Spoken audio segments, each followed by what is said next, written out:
Bismillahirrahmanirrahim. Assalamualaikum warahmatullahi wabarakatuh. Alhamdulillah.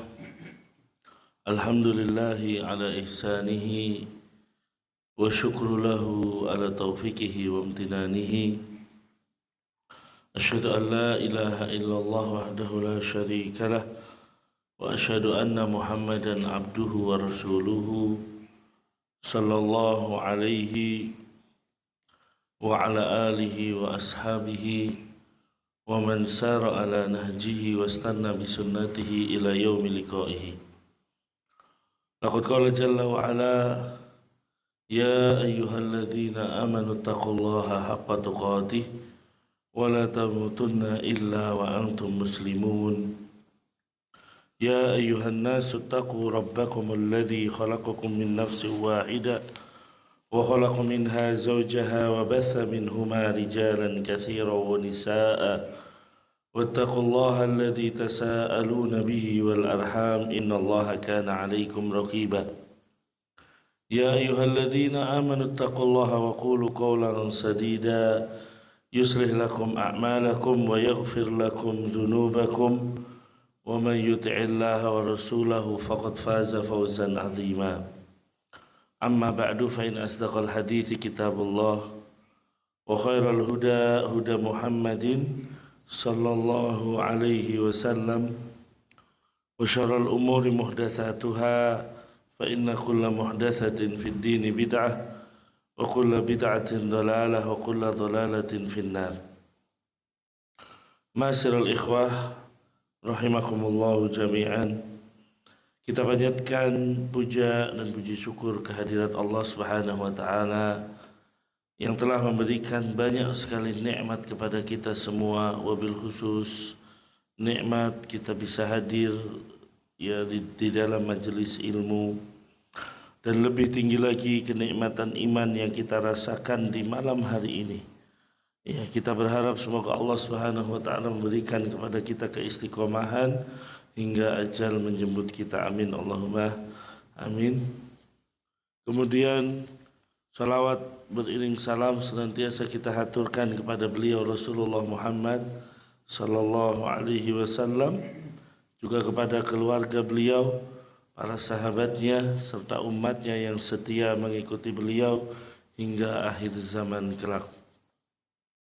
Hadirin yang dimuliakan oleh Allah Subhanahu wa taala, kita masih berada pada pembahasan hadis ke-23 dari kitab Arba'in An-Nawawiyah, yaitu tentang beberapa macam ibadah yang bisa menyelamatkan kita, berbagai macam ibadah yang bisa memenuhi timbangan kita kelak di akhirat. Kita bacakan kembali hadisnya. An Abi Malikin Al-Haris ibnu Asim Al-Ash'ari radhiyallahu anhu qala Rasulullah sallallahu alaihi wasallam at-tuhuru syatrul iman.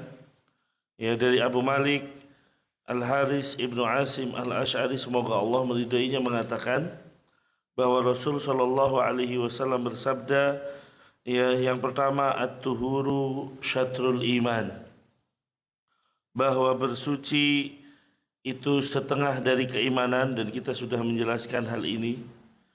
Walhamdulillahi tamla'ul mizan, dan bahwasanya ucapan alhamdulillah akan memenuhi timbangan kelak di akhirat. Wa subhanallah walhamdulillah tamla'ani au tamla'u ma bainas sama'i wal ardh.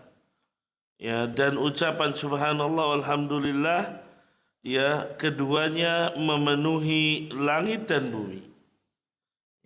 Wassalatu nurun wassadaqatu burhanun. Salat itu adalah cahaya, sedangkan sedekah itu adalah bukti. Wassabru diyaun, dan sabar itu adalah sinar. Wal Qur'anu hujjatun laka au alaika, sedangkan Quran itu adalah pembelamu, atau bisa jadi yang akan menyerangmu, menjadi bumerang bagi kamu. Kullun nasi yaghdu faba'i'u nafsahu famu'tiqaha aw mubiqaha. Setiap manusia yaghdu, ya, keluar di pagi hari, faba'i'u nafsahu, menjual dirinya, ya, faba'i'u nafsahu famu'tiqaha aw mubiqaha. Ada yang memerdekakan dirinya sendiri dan ada yang membinasakan dirinya sendiri. Hadis riwayat Bukhari, hadis riwayat Muslim. Naam. Ya, kita sudah menjelaskan tentang at-tuhuru satul iman, yaitu bersuci setengah dari keimanan. Ya, maksudnya adalah setengah dari, ya, sebagian mengatakan bersuci di sini adalah makna dari setengah sholat dan lain sebagainya. Karena hakikatnya kita tidak bisa sholat kecuali dengan bersuci dan lain sebagainya. Kemudian ucapan alhamdulillah memenuhi timbangan, dan ini juga sudah kita sampaikan, ya, tentang apa namanya ucapan alhamdulillah. Nah, selanjutnya adalah kita membahas tentang ucapan subhanallah. Ya, di sini Nabi Shallallahu Alaihi Wasallam menjawab bahwa ucapan subhanallah, ya, walhamdulillah, kalau digabungkan keduanya maka akan memenuhi langit atau antara langit dan bumi. Apa maksudnya di sini, ikhwah sekalian? Ya, tasbih itu artinya subhanallah. Ya, yang artinya mensucikan Allah, menyucikan Allah. Ini makna dari tasbih. Ya, maka apa yang dimaksud dengan mensucikan Allah, yaitu mensucikan dari segala kekurangan, ya, dan hal-hal yang tidak layak bagi Allah. Ini makna dari, ya, subhanallah. Ya, jadi maknanya adalah mensucikan Allah dari hal-hal yang tidak layak bagi Allah. Makanya di sini ikhwas sekalian, kita bagi menjadi 3 hal. Dalam masalah subhanallah ini, para ulama menyebutkan ada 3 hal yang mungkin menjadi makna dari kalimat subhanallah. Ya, mensucikan Allah, maha suci Allah. Yang pertama, mensucikan Allah dari sifat-sifat yang tidak layak. Ya. Yang kedua, ya, mensucikan kesempurnaan Allah. Ya, kalau tadi mensucikan Allah dari sifat-sifat yang tidak layak. Yang kedua, menyucikan kesempurnaan Allah dari kekurangan. Ya, menyucikan kesempurnaan Allah dari kekurangan. Dan yang ketiga, tidak menyamakan Allah dengan makhluk. Ini makna dari subhanallah. Kita bahas satu persatu. Ya, makna yang pertama, makna mensucikan Allah dari sifat-sifat yang tidak layak. Hadirin yang dimuliakan oleh Allah, berarti, ya, apa? Mensucikan Allah min sifatin naqsi. Ya, fala yumkin an yattasifa bi sifatin naqsin. Allah itu tidak mungkin disifati dengan kekurangan, itu nggak mungkin. Ya, mari kita lihat, ya. Kalau yang namanya Tuhan, ikhwah, yes, maka dia harus sempurna. Ketika kalau kita lihat orang, banyak orang menjadikan Tuhan, tetapi ternyata tidak ada kesempurnaan padanya. Nah, kesempurnaan sifat-sifat Tuhan, ya, harus kita lihat di sini. Banyak Tuhan yang ternyata sifatnya tidak layak dan harus disucikan darinya. Seperti misalnya makan, minum, butuh kepada orang lain, butuh kepada yang lain. Ya. Nah, Tuhan-Tuhan selain Allah masih membutuhkan ini. Tapi kalau kita bicara subhanallah, maha suci Allah, berarti kita membersihkan Allah dari sifat-sifat yang tidak layak. Maka Allah itu nggak mungkin makan, nggak butuh makan. Allah nggak butuh tidur. Allah nggak butuh kepada yang lain. Nah ini yang harus dipahami. Ya, orang nyembah Nabi Isa misalnya. Padahal Nabi Isa masih butuh makan. Ya, orang misalnya nyembah ya sapi, apalagi sapi hewan, kita tahu mereka butuh makan. Ya, tapi Allah Subhanahu wa taala tidak membutuhkan makanan. Kita lihat di dalam surat Al-An'am ayat 14. Allah tegas mengatakan wa huwa yut'imu wa la yut'am. Allah itu memberi makan tapi tidak diberi makan. Jelas ini kita. Maka kalau ada Tuhan, kok butuh makannya bukan Tuhan. Ya, kemudian juga ya Allah menjelaskan ketika Allah menjelaskan tentang Nabi Isa dan ibunya bahwa Nabi Isa dan ibunya bukan Tuhan. Ini untuk membantah orang-orang Nasara. Ya, karena orang-orang Nasara benar-benar mengkultuskan Nabi Isa dan mengkultuskan Maryam. Maka Allah jelaskan di dalam surat Al-Maidah ayat 75. Allah mengatakan mal masih ibnu Maryam illa rasulun qad khalat min qablihi rusul wa ummuhu siddiqah kana yakulani ta'am. Lihat di sini. Allah mengatakan Al-Masih putra Maryam hanyalah seorang rasul, bukan Tuhan. Al-Masih putra Maryam hanya orang rasul yang sesungguhnya telah berlalu sebelumnya beberapa rasul. Qad khalat min qablihi rusul wa ummuhu siddiqah, dan ibundanya adalah seorang yang sangat-sangat benar. Lalu Allah mengatakan kana yakulani ta'am. Isa dan Maryam dua-duanya biasa membutuhkan makanan. Allah menyebutkan di sini.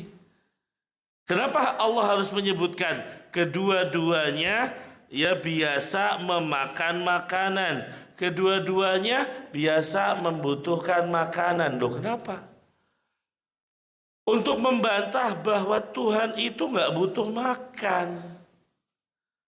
Ya, wahai orang-orang Nasara, kalian menyembah Nabi Isa, padahal Nabi Isa masih butuh makan.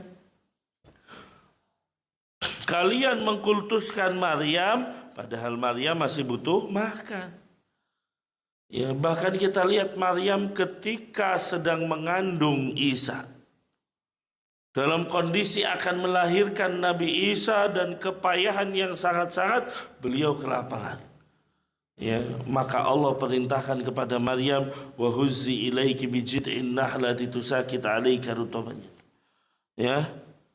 Goyangkan pohon korma, nanti pohon korma itu akan pada jatuh. Silahkan kamu bisa makan buahnya. Artinya apa? Maryam disuruh makan. Berarti Maryam bukan Tuhan. Nah ini yang pertama. Makanya kalau kita lihat ikhwas sekalian, seseorang kadang mempersembahkan sajen kepada Nyi Loro Kidul. Ya, sebagai bentuk apa bahwa Nyi Loro Kidul untuk bisa menyelamatkan pantai selatan. Ya berarti dia bukan Tuhan. Ya, dia bukan penguasa gitu kan. Penguasa itu nggak butuh makan dan minum. Ya, makanya seseorang larung, seseorang memberikan sajian kepada perempatan, ya dan lain sebagainya. Ini berarti dia memberikan sesuatu kepada siapa? Kepada selain Allah. Naudzubillah. Ya, maka hadirin yang dimuliakan oleh Allah Subhanahu wa taala, hati-hati. Bahwa Tuhan tidak butuh makan. Ya, Tuhan itu tidak butuh makan. Taib. Kemudian selanjutnya, bahwa di antara sifat-sifat yang harus disucikan dari Allah adalah bahwasanya Allah itu tidak tidur. Allah itu tidak ngantuk. Jelas. Ya, dalam ayat kursi Allah sudah jelas mengatakan la ta'khudhuhu sinatun wala naum. Ya, Allah itu tidak ngantuk apalagi tidur. Enggak. Ya, apalagi tidur tidak. Ya, maka hadirin yang dimuliakan oleh Allah Subhanahu wa taala, adapun sesuatu yang mengantuk, ya, sesuatu yang membutuhkan tidur misalnya kan gitu. Ya, berarti apa? Tidak layak jadi Tuhan. Ya, tidak layak untuk menjadi Tuhan. Ya. Maka hadirin yang dimuliakan oleh Allah Subhanahu wa taala, ini harus dipahami. Ketika orang-orang ya di masa Fir'aun mengatakan bahwa Fir'aun Tuhan, lo Fir'aun aja tidur, Fir'aun aja butuh makan. Ya, kemudian hadirin yang dimuliakan oleh Allah Subhanahu wa taala, di antara sifat yang harus disucikan dari Allah adalah bahwa Allah tidak butuh kepada yang lain. Allah tidak butuh kepada yang lain. Ya, Allah Subhanahu wa taala berfirman ya dalam surat Fatir ayat 15, ya ayyuhan nas antumul fuqara'u ilallah wallahu huwal ghaniyul hamid. Kata Allah dalam surat Fatir ayat 15, wahai manusia, kalian itu butuh sama Allah. Ya, enggak sebaliknya, Allah yang butuh kita. Kalian yang butuh sama Allah, kalian memerlukan Allah, sedangkan Allah maha kaya, enggak memerlukan sesuatu lagi, maha terpuji. Maka hadirin yang dimuliakan oleh Allah Subhanahu wa taala, ya kini kan bolak-balik sudah kita katakan ya bahwa ibadah yang kita lakukan bukan karena Allah butuh ibadah kita. Allah menciptakan kita tujuannya untuk ibadah bukan karena Allah butuh ibadah kita. Tapi ibadah itu ya baliknya buat kita. Orang yang gemar ibadah, rajin ibadah, ya maka Allah berikan surga. Tapi seandainya nih dari zaman Nabi Adam sampai manusia terakhir nggak ada yang ibadah sama Allah, Allah nggak akan rugi. Allah tidak akan rugi. Sebaliknya ikhwah, ketika seluruh manusia beribadah kepada Allah, jangan anggap oh berarti Allah diuntungkan dengan ibadah kita. Tidak. Ya, sama sekali Allah tidak diuntungkan. Makanya ikhwah sekalian, Allah itu nggak butuh kita, kita yang butuh Allah Subhanahu wa taala. Makanya di dalam surat Al-Furqan ayat 58 ya menunjukkan bahwa Allah itu maha hidup. Ya, Allah itu zat yang tidak akan mati gitu. Ya. Wa tawakkal 'alal hayyil ladzi la yamut. Ya, dan bertawakallah kepada Allah yang maha hidup yang tidak akan mati. Ini juga sifat kesempurnaan Allah. Ya, jadi setelah kita katakan Allah nggak butuh dengan yang lain, ya kalau orang-orang nih misalnya berhala-berhala, ya di orang-orang Quraisy, mereka berhala-berhala tiap pagi harus dibersihin. Ya, mereka nggak bisa membersihkan diri sendiri, berarti kan berhala itu butuh dengan yang lain. Ya, maka ini untuk membantah mereka semua, sejujurnya Allah Subhanahu wa taala turunkan ayat-ayat untuk hal tersebut. Nah, kemudian di antara sifat kesempurnaan Allah, Allah itu tidak akan mati, Pak. Ya, makanya ketika Rasulullah wafat, di saat Rasulullah Shallallahu Alaihi Wasallam meninggal, semua manusia tidak ada yang percaya. Bahkan Umar bin Khattab mengancam, siapa yang mengatakan Rasulullah meninggal, saya penggal kepalanya, kan itu. Ya, Umar nggak percaya, nggak mau percaya. Umar hanya ingin Rasulullah hidup terus, kan gitu. Ya, karena apa? Kecintaan mereka kepada Rasulullah Shallallahu Alaihi Wasallam. Tapi ini harus dibenarkan. Makanya ketika Abu Bakar ya radhiyallahu taala anhu datang melihat Rasulullah, kemudian dibuka dibuka penutupnya dan Rasulullah sudah meninggal. Ya, dengan tegar dan kuat beliau keluar menghadapi manusia dan berkata, "Man kana ya'budu Muhammadan fa inna Muhammadan qad mata. Wa man kana ya'budu Allah fa inna Allah hayyun la yamut." Kata Abu Bakar yang menyadarkan semua sahabat termasuk Umar bin Khattab. Ya, kata Abu Bakar, siapa yang menyembah Muhammad, maka Muhammad telah meninggal. Tapi siapa yang menyembah Allah, maka Allah Maha Hidup, tidak akan mati. Itu ikhwah. Ya, maka hadirin yang dimuliakan oleh Allah Subhanahu wa taala, ini menunjukkan sifat kesempurnaan Allah. Allah tidak akan mati. Ya. Kemudian hadirin yang dimuliakan oleh Allah Subhanahu wa taala, mensucikan Allah dari sifat-sifat yang tidak layak selanjutnya adalah mensucikan bahwa Allah memiliki anak. Ya, ini harus dibersihkan. Ketika ada orang-orang mengatakan Allah punya anak, maka Allah turunkan surat Al-Ikhlas.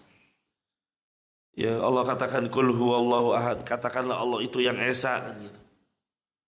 Ya, Allahu Samad, Allah tempat bergantungnya segala sesuatu. Kemudian lam yalid walam yulad, tidak beranak dan tidak diperanakan. Walam yakul lahu kufuwan ahad, tidak ada yang setara dengan Allah Subhanahu wa taala. Nah, di sini ikhwas sekalian, ya berarti jelas Allah itu nggak punya anak. Karena konsekuensinya kalau Allah punya anak, berarti anak itu akan menjadi Tuhan. Ya, sebagaimana dalam mitologi Yunani misalnya, Dewa Zeus punya anak Hercules dan lain sebagainya. Ya. Maka Allah Subhanahu wa taala ya tidak memiliki anak. Dan Nabi Shallallahu alaihi wasallam dalam sebuah ayat menyebutkan, surat Az-Zukhruf ayat 81. Kata Nabi, "Qul in kana lirrahmani waladun fa ana awwalul abidin." Ya, katakanlah, seandainya Allah Subhanahu wa taala yang Maha Pemurah memiliki anak, maka aku, kata Rasulullah, orang yang pertama kali akan memuliakan anak tersebut. Ya, ini juga membantu orang-orang Nasara. Jadi Rasul mengatakan, seandainya Allah punya anak, maka saya yang pertama kali akan memuliakan anak tersebut. Ya, makanya hadirin yang dimuliakan oleh Allah Subhanahu wa taala, Allah itu tidak memiliki anak. Ya, dan ini untuk membantah orang Yahudi, orang Nasara dan orang-orang Quraisy.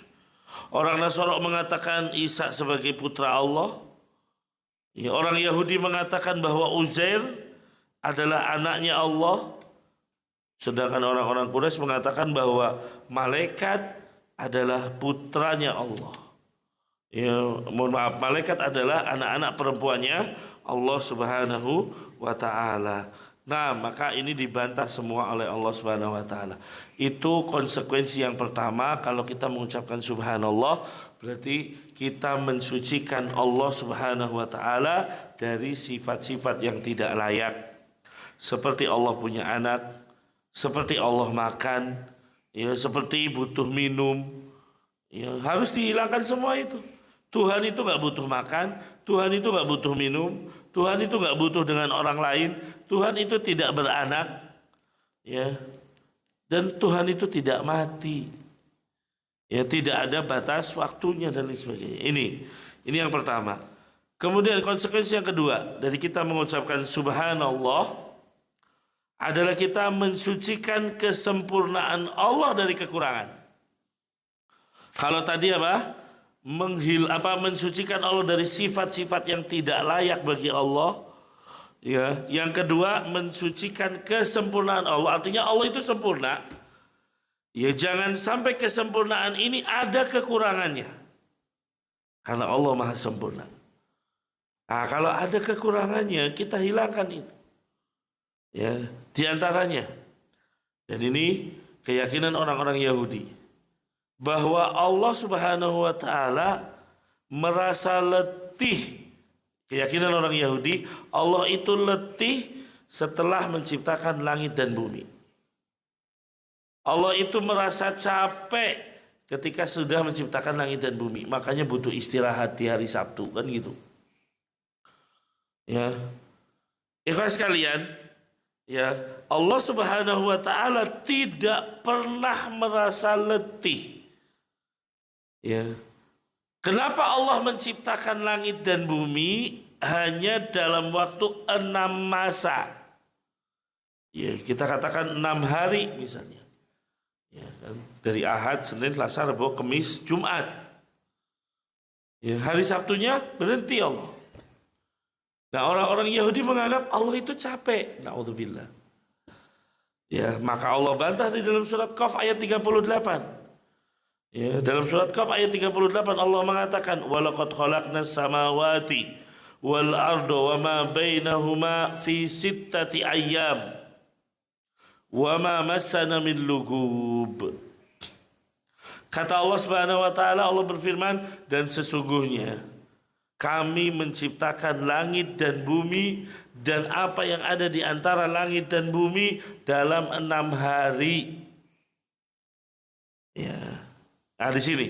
Lalu Allah mengatakan, dan kami sedikit pun tidak ditimpa keletihan. Ya sekalian, ya, Allah itu tidak mungkin lelah ketika beraktivitas. Allah itu tidak lelah setelah beraktivitas. Nah, ya, sebagian tadi orang-orang Yahudi menyangka bahwasanya Allah atau Tuhan itu butuh istirahat. Ya, sehingga Tuhan itu beristirahat pada hari Sabtu. Oleh karena itu apa? Mereka pun pada hari Sabtu istirahat. Ya, tidak beraktivitas. Ya, dengan alasan sebagai bentuk solidaritas kepada Allah. Naudzubillah. Ini keyakinan orang-orang Yahudi. Ya, jadi seakan-akan orang Yahudi mengatakan kalau Allah istirahat pada hari Sabtu, mengapa kita tidak ikut istirahat pada hari Sabtu? Ya, makanya orang Yahudi punya hari Sabtu. Ya, orang Nasara punya hari Minggu. Dan Islam diberikan hari Jumat. Alhamdulillah. Taib. Maka keyakinan orang-orang Yahudi ini adalah keyakinan yang salah. Ya. Keyakinan yang salah, dan ini merupakan celaan kepada Allah Subhanahu wa taala, seakan-akan Allah itu letih butuh istirahat. Naudzubillah. Ya. Loh, kenapa Allah harus menciptakan langit dan bumi dalam 6 hari? Padahal ikhwas sekalian, kalau kita bicara tentang Allah, Allah Maha Kuasa atas segala sesuatu. Bagi Allah menciptakan dalam sekejap bisa bagi Allah. Ya, menciptakan langit dan bumi dalam waktu yang cepat bisa. Tapi kata para ulama, Allah sengaja memberikan waktu 6 hari. Hikmahnya apa? Ya, bahwasanya semua itu ada hikmahnya, yaitu diantaranya adalah memperlihatkan kepada para malaikat tahapan-tahapan penciptaan langit dan bumi. Jadi malaikat itu ngelihat, oh ya, hari pertama seperti ini dan lain sebagainya. Tujuannya apa? Supaya para malaikat dapat melihat betapa menakjubkannya proses penciptaan langit dan bumi. Ya, ini kata para ulama. Dengan demikian para malaikat semakin mengagungkan Allah. Itu ikhwah. Ya, jadi tentunya ada hikmah kenapa Allah harus menciptakan dalam 6 hari dan lain sebagainya. Ya, karena ikhwah sekalian, kita tahu di dalam surat Yasin udah jelas, innama amruhu idza arada syai'an an yaqula lahu kun fayakun. Selesai. Allah itu sesungguhnya keadaan Allah apabila Allah menghendaki sesuatu hanya dengan mengatakan kun fayakun, selesai. Tapi semuanya ada hikmahnya. Kenapa Allah memberikan penciptaan janin harus melalui proses 4 bulan, 6 bulan, 9 bulan, dan gitu. Padahal bagi Allah mampu untuk langsung. Kenapa seseorang itu kalau mau punya anak harus berhubungan intim? Padahal bisa jadi seperti Maryam, tanpa berhubungan intim Allah bisa memberikan anak. Ya, tetapi ikhwas sekalian, berlaku semuanya sunnatullah di sini. Ya, berlaku semua sunnatullah di sini. Nah, bagi Allah menciptakan langit dalam waktu sekejap bisa. Ya, tetapi tentunya di sini ada hikmah-hikmah yang bisa jadi kita tahu, bisa jadi kita tidak tahu, dan kita tidak dituntut untuk mencari hikmahnya. Gitu. Ya, tidak dituntut untuk mencari hikmahnya.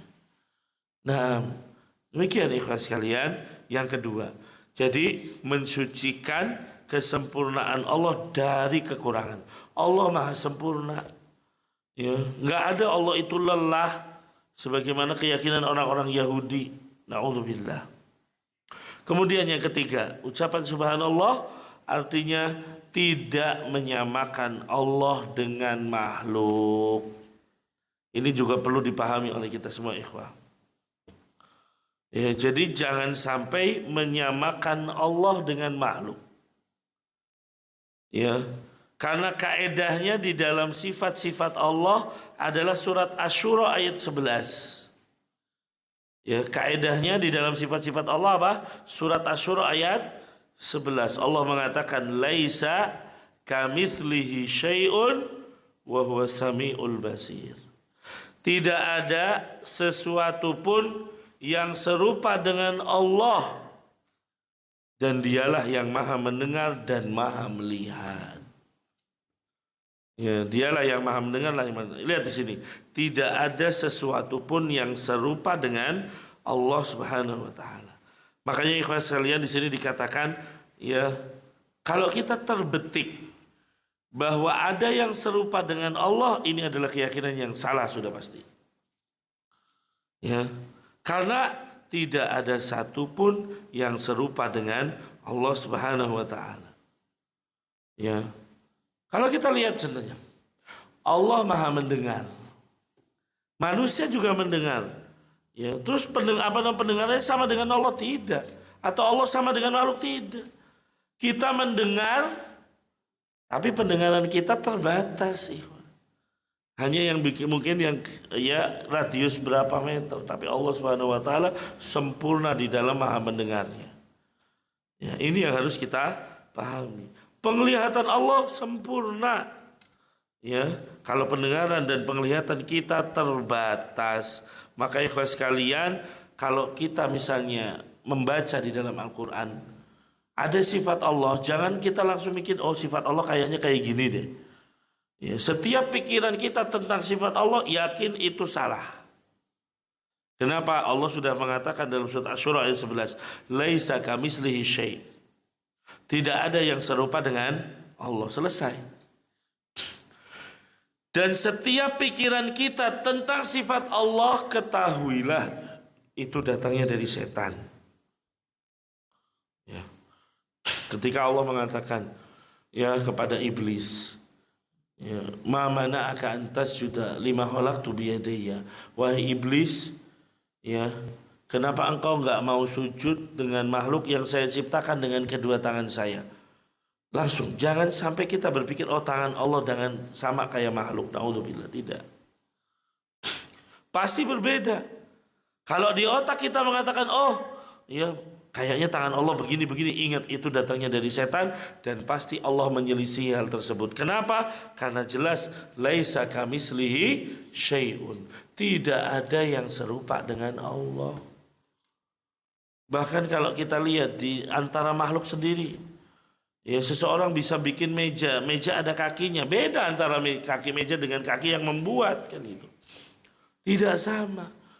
Apalagi kita bicara antara makhluk dengan Khalik, dengan Allah Subhanahu wa taala. Maka ikhwas sekalian, ketika terbetik di dalam diri kita ya bahwasanya sifat Allah sama dengan makhluk, ketahuilah pasti Allah berbeda.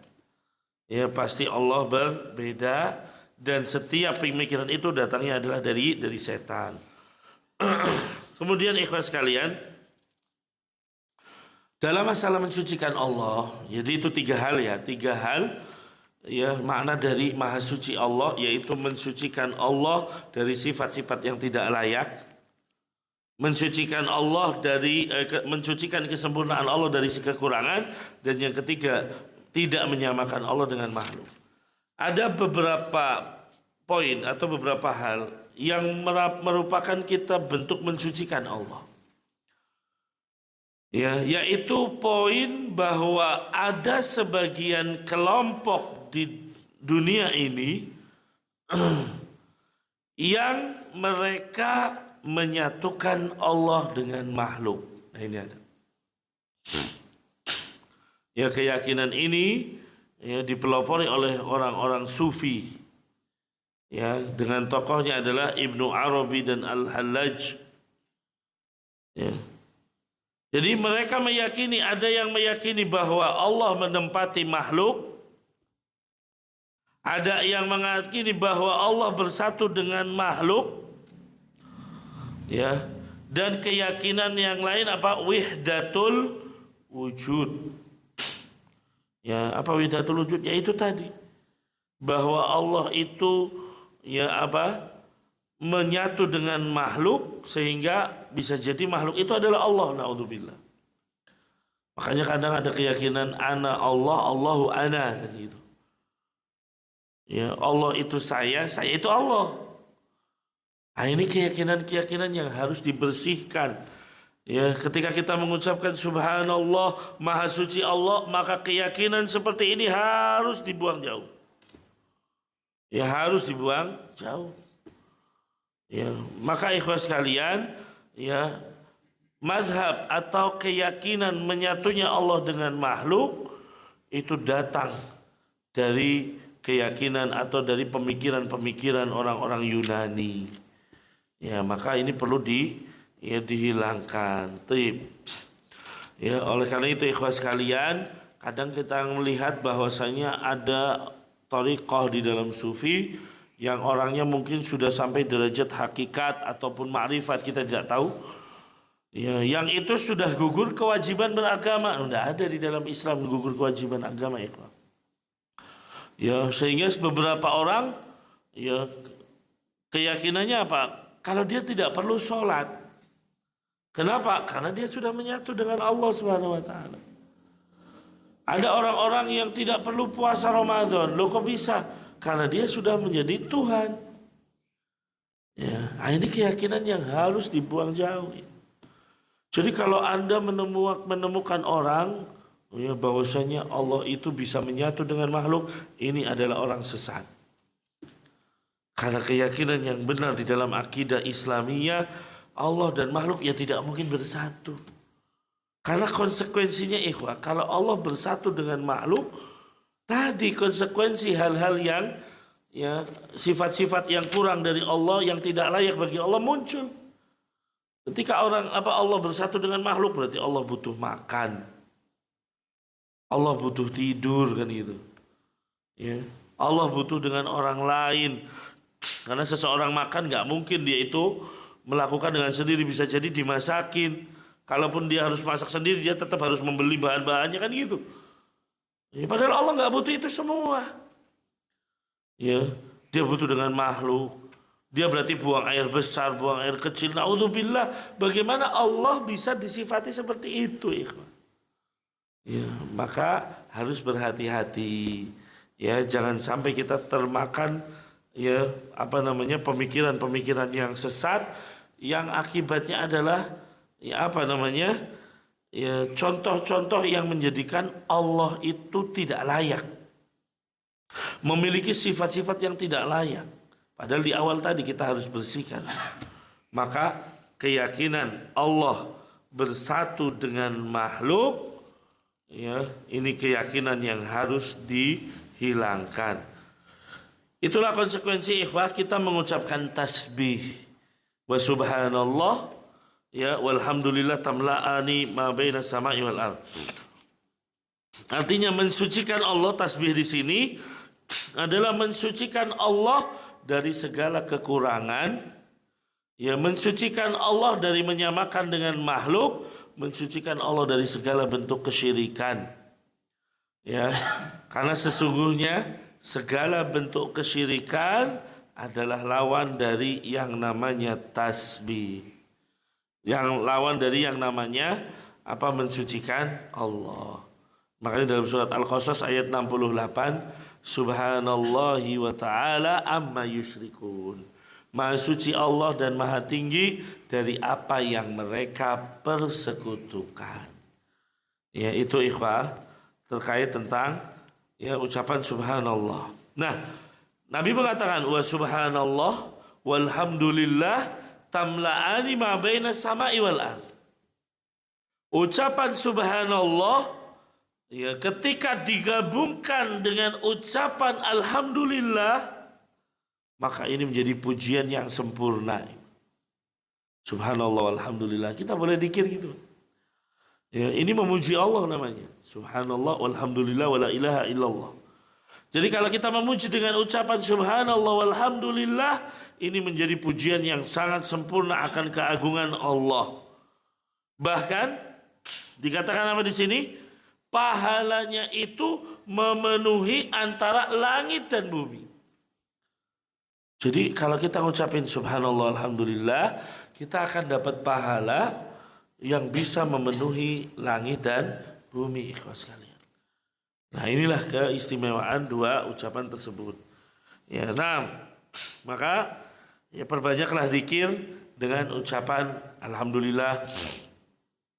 Perbanyaklah zikir dengan ucapan subhanallah. Ya, karena ini ya akan memperberat timbangan, akan memenuhi pahala langit dan bumi. Kemudian kalimat selanjutnya. Kata Nabi, wassalatu nurun. Salat itu adalah cahaya. Salat itu adalah cahaya. Ya. Nah, apa maksud dari cahaya di dalam hadis ini, ikhwah? Apa maksud dari cahaya dalam hadis ini? Ya, ada dua pendapat. Cahaya yang pertama adalah cahaya yang hakiki. Ya. Artinya salat itu akan menjadi sebuah cahaya kelak di hari kiamat. Yang kedua, cahaya di sini sifatnya adalah majas. Yang sifatnya adalah, ya maksudnya cahaya di sini adalah petunjuk maknanya. Itu dua pendapat. Mari kita kupas satu persatu. Yang pertama, ya salatun nur, salat itu cahaya. Yang pertama adalah bahwa cahaya di sini adalah cahaya yang sebenarnya. Maksudnya apa? Kalau orang banyak salatnya, maka orang tersebut akan diliputi cahaya. Karena ikhwah sekalian, kita itu butuh cahaya kelak di alam kubur dan butuh cahaya kelak di mana? Ya, di akhirat, terutama juga ketika akan menyeberangi sirat. Ketika kita akan menyeberangi sirat dalam kondisi gelap gulita. Ya, tapi kita butuh cahaya di situ. Maka ikhwah sekalian, orang yang senantiasa mengerjakan sholat, maka dia akan diberikan cahaya di dalam kuburnya. Orang yang gemar melakukan sholat, maka dia akan diberikan cahaya kelak di padang mahsyar. Nah, ini maksudnya. Ya, maka hadirin yang dimuliakan oleh Allah Subhanahu wa taala, kalau kita bicara alam kubur, kalau kita bicara di akhirat, itu isinya nanti kegelapan. Di alam kubur kita itu apa? Ya, terkadang ya bahwa dalam kesendirian kita ditemani dengan kegelapan, maka kita butuh cahaya. Cahaya dari sholat. Ikhwan sekalian, sebagian ulama mengatakan bahwa manusia di dalam kesendiriannya di alam kubur, ya, itu merupakan sebuah siksaan tersendiri. Ya, nanti kita bayangkan di alam kubur sendirian. Orang yang dikubur itu dengar ya bahwa orang yang nganter itu pulang. Ini udah siksaan pertama dengan siksaan kesendirian jadi.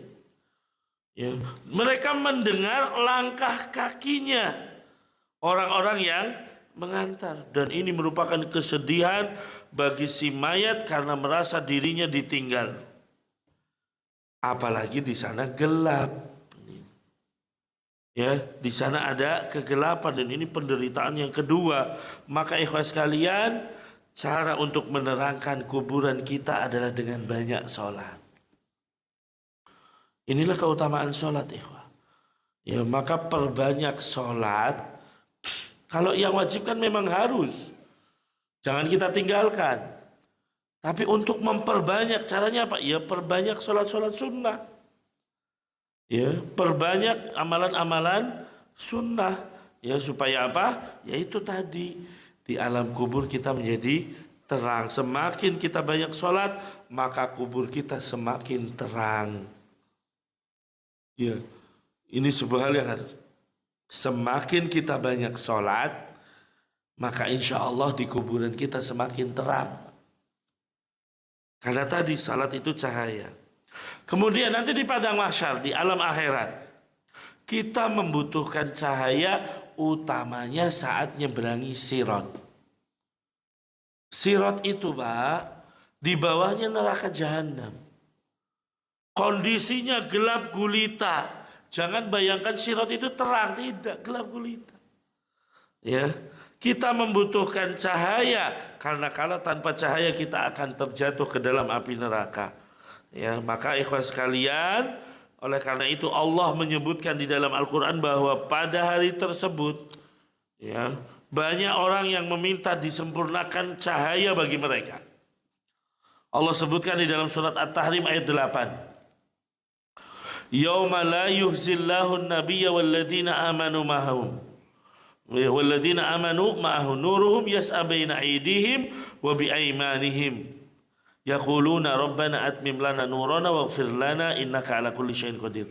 Pada hari ketika Allah tidak akan menghinakan nabi dan orang-orang yang beriman. Ya, surat At-Tahrim ayat 8. Pada hari ketika Allah tidak akan menghinakan nabi dan orang-orang yang beriman bersama beliau, bersama para nabi. Kemudian Allah mengatakan, ya, sedang cahaya mereka memancar di hadapan dan di sebelah kanan mereka. Jadi ada cahaya di situ, ya.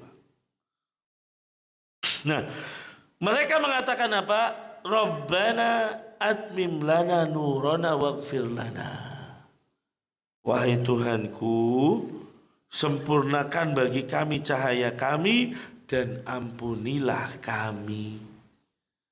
Jadi di akhirat apa orang-orang minta disempurnakan cahayanya. Ya. Nah, engkaulah sesungguhnya engkau maha kuasa atas segala sesuatu. Maka ikhwan sekalian, perbanyak sholat. Dan kita diminta untuk, ya, sholatnya kalau bisa di masjid. Terutama di sholat subuh. Nabi SAW kan mengatakan apa? Basyiril masya'ina fid dhulamin ilal masajid binuri tam yaumal qiyamah. Berikan kabar gembira kepada orang-orang yang berjalan di kegelapan malam menuju masjid.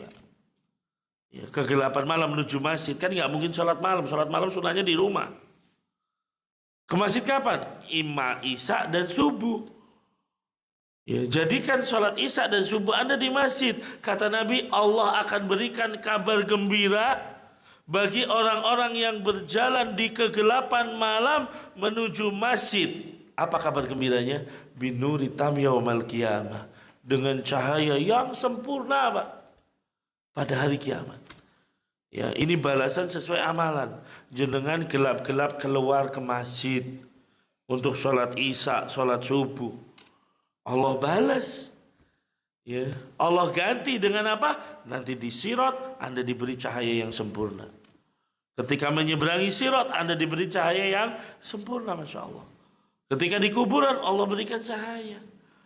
Ya, nah, ya, maka, ya, kita akan menghadapi kegelapan, butuh cahaya. Salah satu cara untuk kita mendapatkan cahaya adalah dengan sholat. Ya, makanya di dalam hadis lain yang diriwayatkan oleh Al-Imam Ahmad dengan syarat yang hasan, man hafadhu 'alaiha, siapa yang menjaga sholat. Siapa yang menjaga sholat itu berarti menjaga, ya, waktunya, menjaga, ya, rukun-rukunnya, syarat-syaratnya, wajib-wajibnya. Kanat lahu nurun wa burhanun wa najatan yaumal kanat lahu nuran wa burhanan wa najatan yaumal qiyamah. Orang yang menjaga salat maka dia mendapatkan cahaya, dia mendapatkan petunjuk, dan dia selamat pada hari kiamat. Dia mendapatkan keselamatan pada hari kiamat. Sebaliknya, wa man lam yuhafid 'alaiha, barang siapa yang tidak menjaga salat, ya, maka dia tidak akan mendapatkan cahaya, dia tidak akan mendapatkan petunjuk, dia tidak akan selamat pada hari kiamat. Dan pada hari kiamat, wa kana yaumal qiyamah ma'a Qarun wa Fir'aun wa Haman wa Ubay bin Khalaf. 4 orang sesat. Orang yang meninggalkan sholat, tidak menjaga sholat, maka dia akan dibangkitkan bersama Qarun, bersama Fir'aun, bersama Haman, dan Ubay bin Khalaf. Mereka semua orang-orang yang tidak memperhatikan sholat. Jelas Qarun sibuk dengan hartanya, Fir'aun sibuk dengan kerajaannya, Haman sibuk dengan panglima perangnya, jabatannya. Begitu pula Ubay bin Khalaf sibuk dengan perdagangannya. Gak ada dari mereka yang mikirin sholat, Pak. Naudzubillah. Maka ikhwas sekalian, hati-hati, jangan yang wajib aja jangan ditinggalkan. Banyak orang gak sholat wajib, tapi dengan santainya mereka.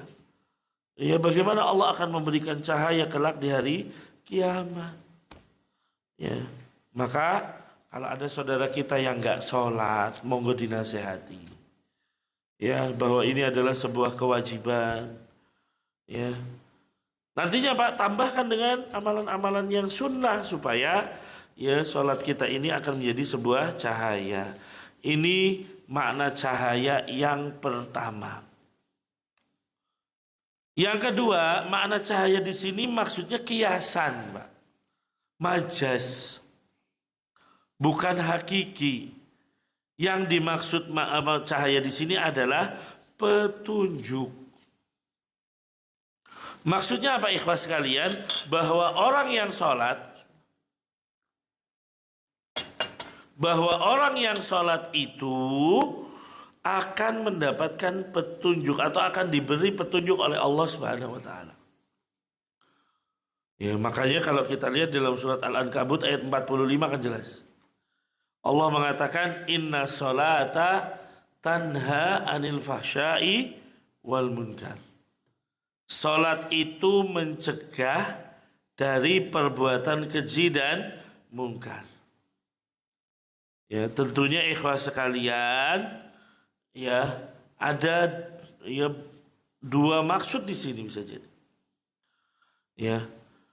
Karena banyak orang yang mengatakan bahwa kenapa banyak orang sholat kok tapi tidak mencegah dari perbuatan keji dan mungkar. Mungkin jawabannya yang pertama karena sholatnya tidak dijaga dengan baik. Ya, kurang dari ya tidak dijaga kehusuannya, tidak dijaga dari rukun-rukunnya, ya, tidak dijaga dari kewajiban-kewajibannya dan lain sebagainya. Bisa jadi seperti itu. Atau maksud yang kedua, ikhwah, orang yang melakukan kemungkaran tapi dia tetap rajin mendirikan sholat, maka suatu saat dia akan mendapatkan petunjuk dan berhenti dari kemungkaran. Itu maknanya. Jadi ayat Al-Ankabut ayat 45, sesungguhnya sholat mencegah dari perbuatan keji dan mungkar. Kalau banyak orang sholat kok nggak mencegah, berarti yang pertama bisa jadi sholatnya tidak dijaga dengan baik. Ya, rukun-rukunnya nggak dijaga, mungkin wudunya nggak benar, ya, sholatnya kurang khusyuk, apalagi tidak khusyuk kan gitu. Atau yang kedua, kalau orang itu melakukan kemungkaran, tapi dia rajin mendirikan sholat, maka suatu saat dia akan mendapatkan petunjuk dan berhenti dari melakukan kemungkaran itu. Ya, makanya orang yang senantiasa menjaga sholatnya, meskipun dia pelaku maksiat, maka suatu saat Pak, dia akan kembali kepada jalan yang lurus. Ya, mungkin sekarang gemar maksiat, tapi sholatnya nggak ditinggal. Ya, maka insya Allah ya sholat itu akan menjadi petunjuk cahaya bagi kehidupan dia. Ya, tapi memang benar ikhwah, kalau kita bicara maksiat itu kan meredupkan cahaya, Ustaz. Tapi sholat itu cahaya. Ya, maka tapi kita katakan kalau orang itu terus, ya, ketika dia bermaksiat tapi terus sholat, maka cahaya sholatnya akan terus menguat, Pak. Ya, akan terus menguat hingga pada satu waktu insya Allah dia akan mendapatkan petunjuk. Ya. Nah, makanya ikhwas sekalian tadi kita katakan bahwa mungkin kita atau saudara kita terjerumus dalam kubangan kemaksiatan kan gitu. Ya, dalam kubangan maksiat, ya maka nasihatilah agar jangan meninggalkan sholat. Ya, agar jangan meninggalkan sholat, sehingga apa? Ya, dengan sholat tersebut bisa jadi suatu saat dia akan mendapatkan petunjuk. Ya, itu dua hal. Ya, yang pertama ucapan subhanallah, yang kedua adalah sholat. Insya Allah yang ketiga yaitu adalah tentang sedekah dan sabar, ya, dan juga Al-Quran. Ya, insya Allah kita akan sampaikan di kesempatan yang akan datang.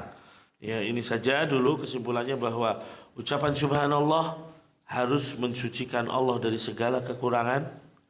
Ya, ucapan subhanallah harus mensucikan kesempurnaan Allah dari segala kekurangan dan tidak menyamakan Allah dengan makhluk. Dan selanjutnya salat itu adalah cahaya. Cahaya di sini maksudnya cahaya yang hakiki, ya, atau cahaya yang merupakan bermakna petunjuk. Ini dulu yang bisa kita sampaikan. Ya, kalau ada pertanyaan mungkin satu atau dua pertanyaan saja karena waktu sudah menunjukkan hampir pukul 9. Saya serahkan kepada pembicara. Kalau tidak ada langsung ditutup. Silakan kalau tidak ada pemain yang bertanya, jika Pak Iwan bisa bertanya langsung dengan mikrofon di depan sebelah. Kemudian awet bisa bertanya dengan Al-Quran yang sudah tergabung di sebelah kanan layar. Bismillahirrahmanirrahim. Assalamualaikum warahmatullahi wabarakatuh. Waalaikumsalam. Bukan bahwa sholat itu dapat mencegah perbuatan keji dan mungkar. Itu dapat atau otomatis akan menghilangkan. Nah, iya. Maksud kami dapat dengan diusahakan atau dengan otomatis dengan menjalankan sholat itu akan otomatis akan perbuatan keji dan mungkar akan hilang dengan sendirinya. Mohon penjelasan, terima kasih. Wassalamualaikum warahmatullahi wabarakatuh. Waalaikumsalam warahmatullahi wabarakatuh. Terima kasih Pak pertanyaannya. Ya, Allah mengatakan dalam surat Al-Ankabut tadi bahwa inna salata tanha 'anil fahsya'i wal munkar, sesungguhnya salat itu mencegah dari perbuatan keji dan mungkar. Apakah otomatis atau tidak? Nah, ini ya tadi saya sudah menyebutkan dua hal. Ya, kok Ustadz banyak orang salat tapi nggak mencegah dari perbuatan keji dan mungkar? Ya, maka yang pertama bisa jadi dia tidak menjaga salatnya dengan baik. Ya, tidak menjaga rukun-rukunnya, tidak menjaga wudunya, tidak menjaga wajib-wajibnya sholat, ya, sehingga kok sholat iya, maksiat iya gitu kan, berarti nggak mencegah dong namanya. Itu yang pertama, bisa jadi sholat ulang. Atau yang kedua Pak, ya, yang kedua berarti otomatis. Maksudnya otomatis apa? Bahwa orang yang sholat pasti akan mendapatkan petunjuk. Otomatis dia mendapat petunjuk. Maksudnya apa? Ketika dia maksiat tapi kok terus melakukan sholat, lama-lama insya Allah akan berhenti dari kemaksiatan, dari perbuatan keji, dari kemungkaran. Jadi berarti kalau dikatakan dari dua hal ini bisa jadi otomatis iya, atau bisa jadi harus perbaiki sholatnya dulu. Ya, maka ada dua pendapat dalam hal ini. Ya, maka ya kalau di dalam pendapat ini bahwa orang yang melakukan perbuatan keji dan mungkar, jangan tinggalin sholat. Nanti lama-lama otomatis akan menutup, ya, atau menjadikan perbuatan keji dan mungkar itu terhenti dan dia mendapatkan hidayah. Bandingkan dengan orang maksiat iya tapi nggak pernah sholat, ya, udah maksiat dan sholatnya ditinggalkan. Itu orang tersebut kata para ulama bisa jadi sulit untuk mendapatkan petunjuk. Ya, karena apa? Ya itu tadi, nggak pernah sholat sama sekali. Padahal kita ikhwan sekalian, nanti di hari kiamat umatnya Nabi Muhammad itu akan terlihat dengan bekas-bekas wudhu. Ada cahaya di sana. Nah, orang kalau nggak pernah sholat, nggak pernah wudhu, dari mana cahayanya, ikhwan? Ya, nanti di hari kiamat kita akan diketahui, oh ini umatnya Nabi Muhammad. Ya, ini umatnya Nabi Muhammad. Kenapa? Bekas wudhunya ada. Tapi orang nggak pernah wudhu karena nggak pernah sholat, bagaimana bisa diketahui bekasnya? Ya, demikian ikhwas sekalian. Cukup ya? Mungkin ini yang bisa kita sampaikan. Ya, mudah-mudahan bermanfaat. Insya Allah kita akan jumpa lagi di pertemuan yang akan datang, membahas tentang sedekah dan membahas tentang sabar dan lain sebagainya. Kebenaran mutlak milik Allah Subhanahu wa taala, sedangkan kekeliruan murni karena lemahnya ilmu yang kami miliki. Mohon dibukakan pintu maaf yang sebesar-besarnya. Allahumma alimna ma yanfa'una wanfa'na bima 'allamtana wa zidna ilman ya rabbal alamin. Kita akhiri dengan doa kafaratul majlis. Subhanakallahumma wa bihamdika asyhadu an la ilaha illa anta astaghfiruka wa atubu ilaik. Assalamualaikum warahmatullahi wabarakatuh. Saya serahkan kepada pembawa acara.